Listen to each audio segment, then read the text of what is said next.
Hi guys, we'll be starting new sums on residential status. ठीक है, residential status के कुछ ऑनलाइन मैंने सम्स निकाले हैं, उसके ऊपर हम लोग आगे आज पढ़ेंगे. ठीक है, पहला क्वेश्चन है mister Dikshit is the citizen of Bangladesh. ठीक है, इंडियन सिटीजन नहीं है वो, ध्यान दीजिए आप, वो इंडियन सिटीजन नहीं है. He is a citizen of Bangladesh, he is a citizen of Bangladesh. तो अब उन्होंने क्या बोला है, उसकी grandmother was born near a village in Islamabad in 1945. मतलब it is clearly a some of undivided India मतलब क्या बेटा, कि ऐसा टाइम पीरियड जहाँ पे इंडिया, पाकिस्तान, श्रीलंका, बांग्लादेश ये सब एक साथ थे.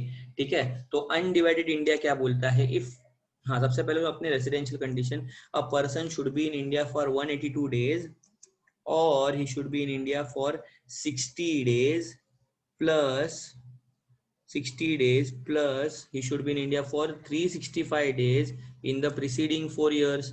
ठीक है, लेकिन अगर वो बंदा इंडियन ओरिजिन है, इंडियन ओरिजिन मतलब जैसे कि वो बंदे के दादी दादा या दादा मम्मी डैडी अगर अनडिवाइडेड इंडिया में बॉर्न हुए हैं, तो उसकी 60 डेज की कंडीशन, सेकेंड क्लॉज की 60 डेज की condition will be replaced by 182. मतलब उसको दोनों कंडीशन में 182 डेज इंडिया में स्टे करना है.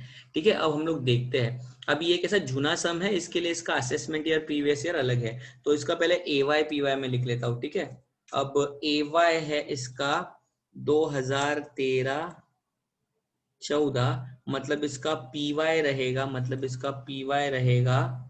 क्या रहेगा पी वाई बेटा, 2012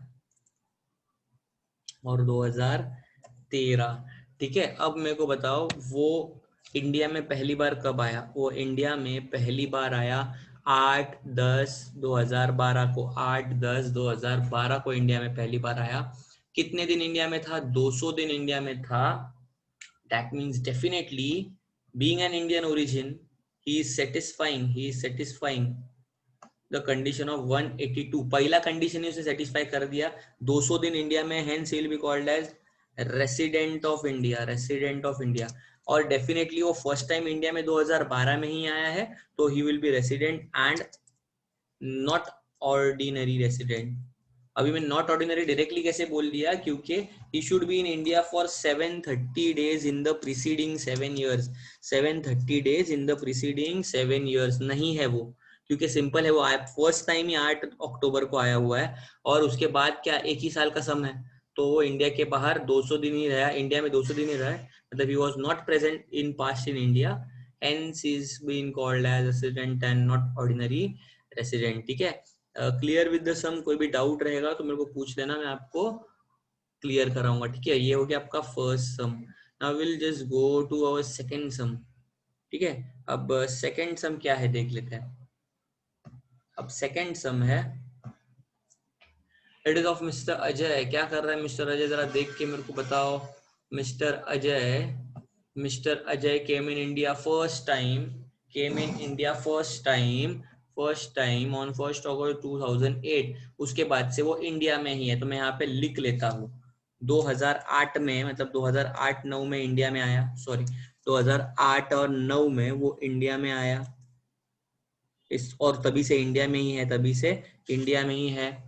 तो 2009-10 2009-10 9-10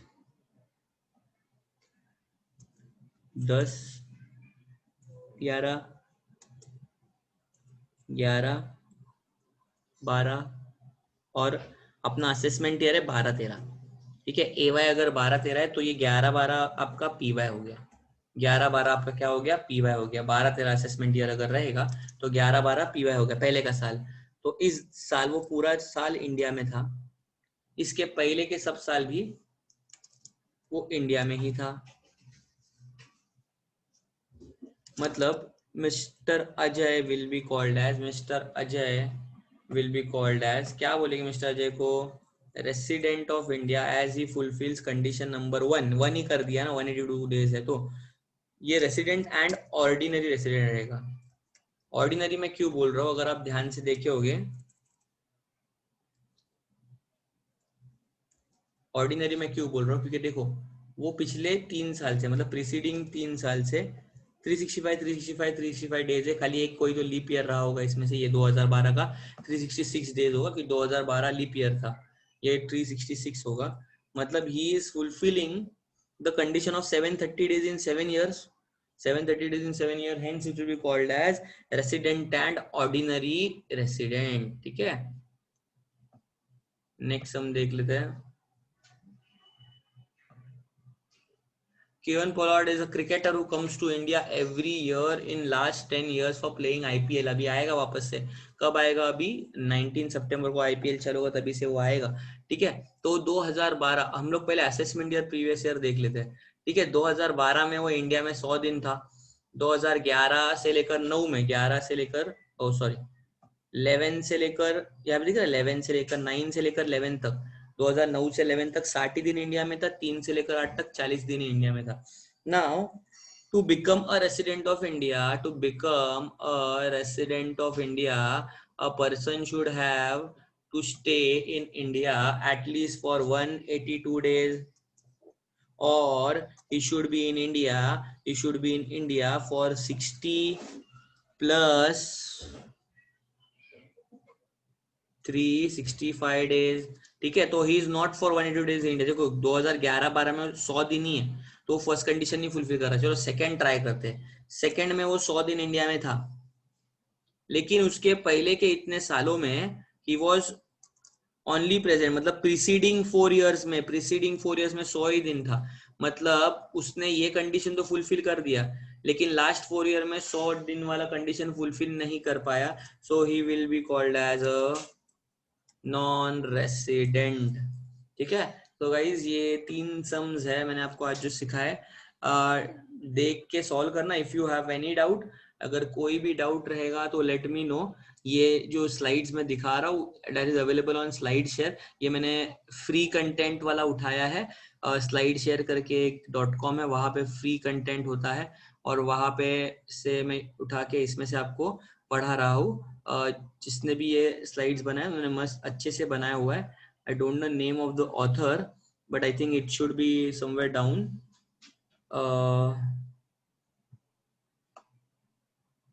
It is Sumit 235, I think. So it has been made by him, and this sums यहाँ पे नीचे इस फॉर्मेट में है, तो आप इसको वर्ड में भी कॉपी करके ट्राई कर सकते हो।